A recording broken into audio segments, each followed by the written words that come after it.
Makigsuunan, gipakita kanato sa liturhiya sa pulong nga tungod sa sinalagma nga panghitabo, random events, naay makaigsuunan nato nga mahiagom sa alaot nga kahimtang.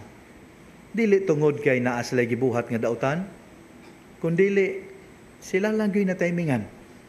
Mahiagom sila sa malisod nga kahimtang. Ug tungod niini, sila labing nanginahanglan sa atong pagpakabana o panabang. Nangandoy sila nga sa makausapa, makatagamtam sa kalipay, dihang makalingkawas na sila sa maong alaot nga kahimtang. Apan makapangutana ta karon makaigsuunan, ngano man nga niining ato ang ebanghelyo nga bag-o lang nadungog, ang tao nga giayo sa Ginoo, ang tao nga nakalingkawas sa maong alaot nga kahimtang, imbis unta musugot bisag unsay gisugo sa nag-ayo kaniya, nagmasupilon man. Unsa ra gyud hangyo sa Ginoo niya, ayaw panabi ha. Secret ra ni, ato ra ni. Muram sa to muram to Bisaya tingali, nga ingnon gyud nimo nga ato ra ni ha. Ay pasa pud hinoon. Pwerte niyang panabi. Ngano kaha makaigsuunan nga wa man niya tumana ang gipina sa Ginoo kaniya. Ang in English ani sternly warned. So seryoso gyud ang Ginoo nga ayaw biya gyud panabi ha, ayaw gyud panabi. Pero wa gyud na niya tumana. Makaigsuunan, sa dili pa nato tulisokon ang maong sanlahon, atong hinumduman nga ang kahimtang sa mga sanlahon ni adtong panahon na dili lalim. It was a fate worse than death. Aron makasabuta, karon gud ang sanla dili na kayo kahadlukan, mas makuyawan pati nga tag COVID or piskat. Pero ang sanla karon dili na kaayo. Pero sa panahon sa tong Ginoo, gikalisangan gyud ang sanla. Ngano man, niadtong panahon na gud makaigsuunan, ang mga tawo nagunahuna nga ang sanla silot gikan sa Dios alang sa sala. Kaya naamo gyud na mga panghinabo kaniadto nga mo ni nahitabo, gitagaan og sanla tungod sa sala. Palihog pamalandungin ninyo Numbers chapter 12 verses 9 to 10. Nya tungod niya nga mong panglantaw makaigsuunan nga ang tawo nga matakbuyan sa sanla gisilutan sa Ginoo, automatic na ang konklusyon, makasasala gyud ni siya. Kung dili man gani ni siya, ang iyang mga kaliwat mo ning nain-ani ni siya. Unya kay gisilutan man sa Ginoo, gi-consider siya nga ritually unclean, hugaw, busa dili gyud pwedeng mosimba. Dili pwedeng muduol sa mga sinagoga. Dili pwedeng muduol sa mga tao.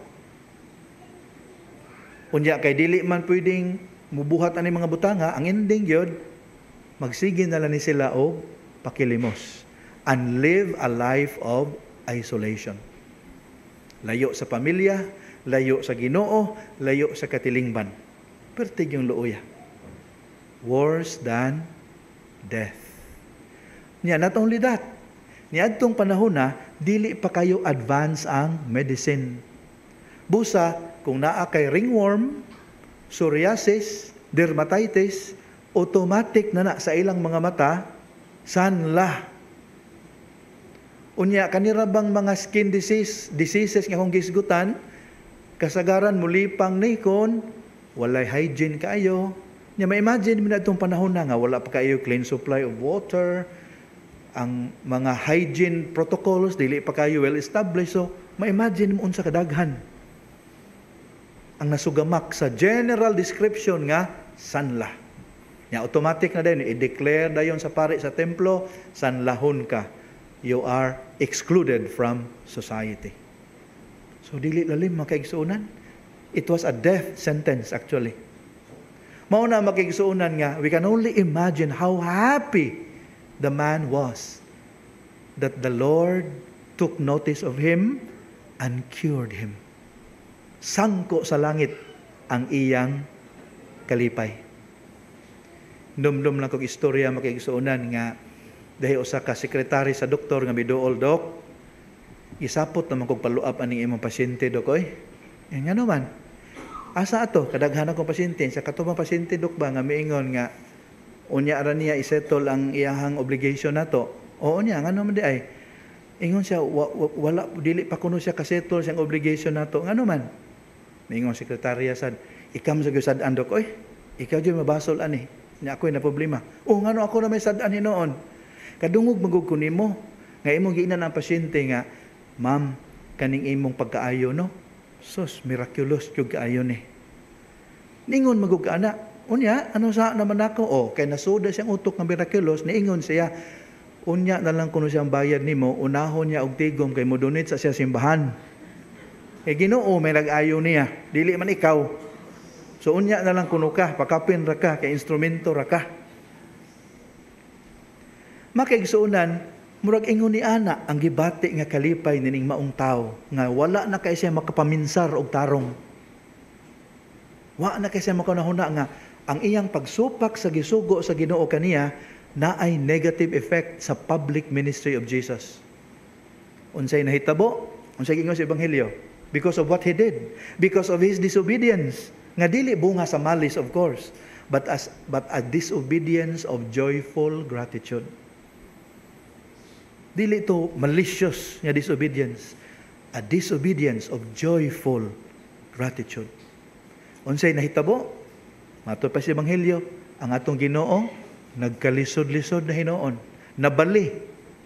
Kung ang sanlahon maoy na-isolated before, kinsa na-isolated karon? Ang Ginoo na, di na makapasaya-saya. Nabali, reversal of fortune.